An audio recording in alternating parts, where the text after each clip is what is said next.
Well, at this point, people can go in two directions. There's one class of people who will say, all right, let's live the uncalculated life. Let's not make any plans. And before you know where they are, they're living in a filthy pad and scrounging around and living on petty thievery and so on. This is the usual thing. This is got into it the wrong way. The first thing to do is, just as I said,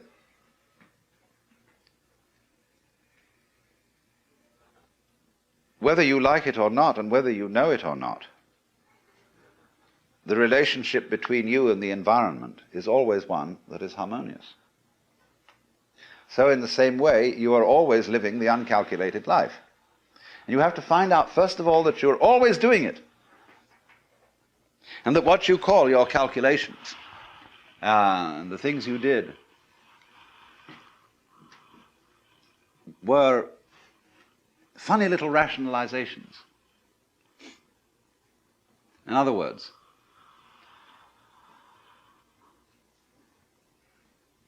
your ego has about as much control over what goes on as a child sitting next to its father in a car with a plastic steering wheel that is turning the car the way Daddy drives it.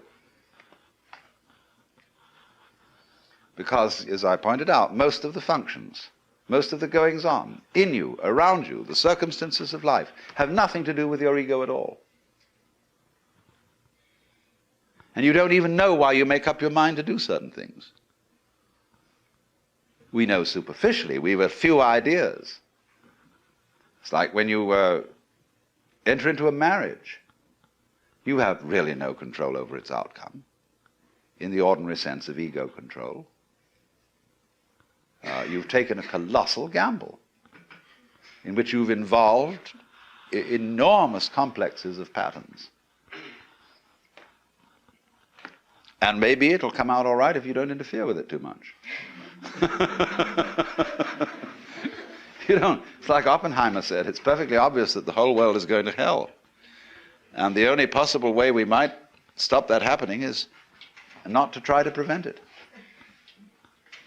You know, all these wars are started out by people who think that they're helping someone, that it's going to make things better. So when you begin from the basis, not of saying, I should now live the spontaneous and improvident and non-calculating style of life, but realize you've always done that, only you rationalized that you didn't. You always did what you wanted to do, basically. Only you said sometimes it was my duty. But you preferred a conception of yourself as someone who always does his duty. That flattered you. And so you were still following your own way. Now the first thing then is to see that that's what's happening. So that you don't think, well, now there is some special thing I have to do to understand this harmonious relationship between the individual and the world. Because if you work on it that way, you will start from the presupposition that that relationship doesn't already exist and has to be brought into being. The thing is, it doesn't have to be brought into being. It's there. But now when you see that that's so, it obviously starts to make a difference. You do behave in a different way. But the behavior, the new kind of behavior that is a result of a transformation, is not forced behavior. When you try to imitate the way a saint behaves, you have made a forced change, and you know all forced behavior is phony. It's like someone saying, I love you, I love you, I love you, when you don't. You feel you ought to, but you don't really. And there's something, it doesn't ring true.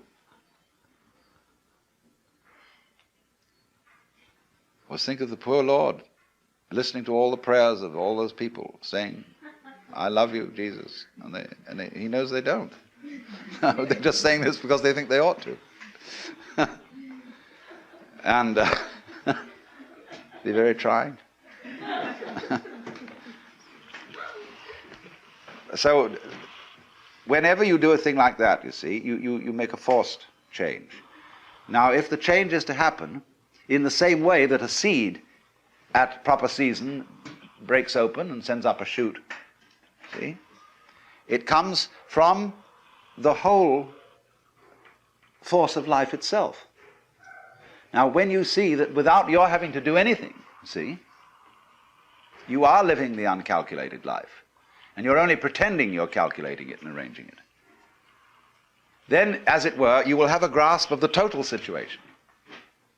And you can allow it to produce changes in action, which are not forced. So this is why there is always a trend in every kind of spiritual doctrine which says something about grace, divine grace. There must come about something in you, a change, which you can't produce.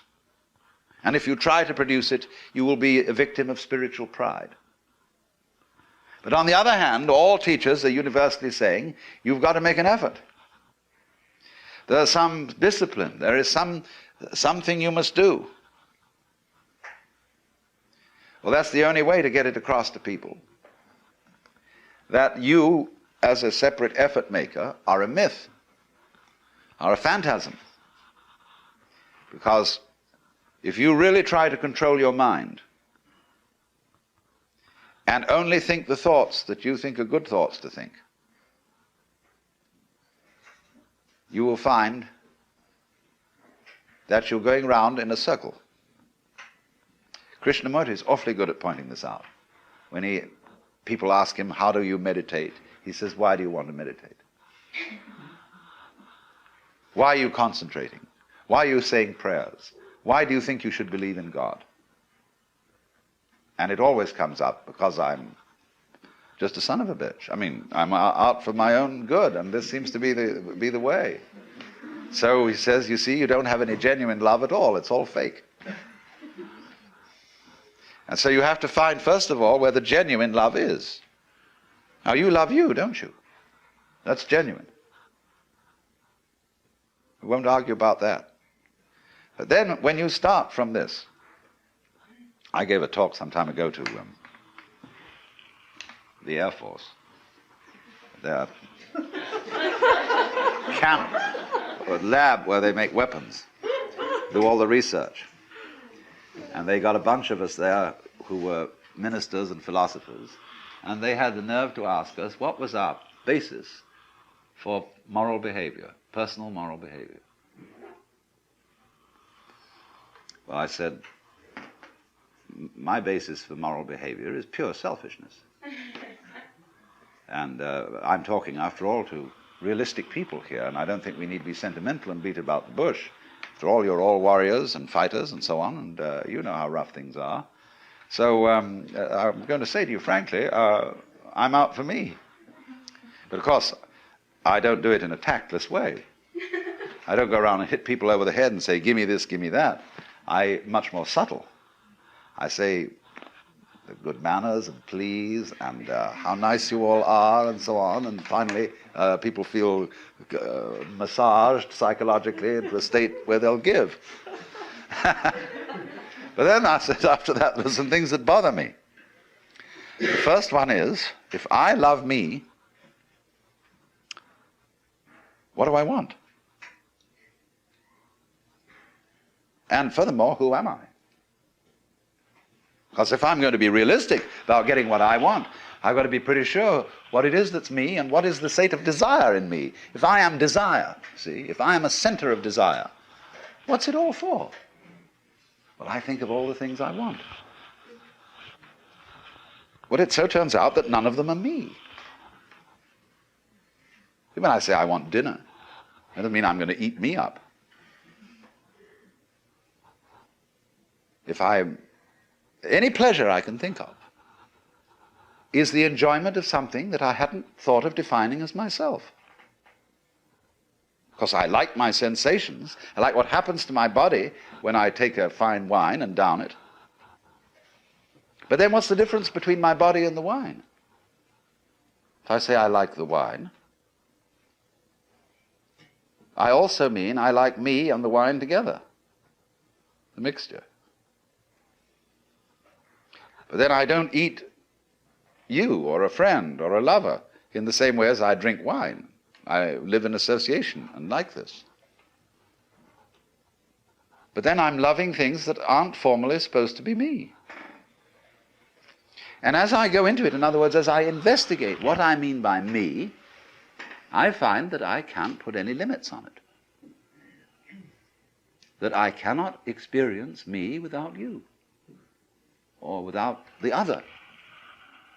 They're inseparable.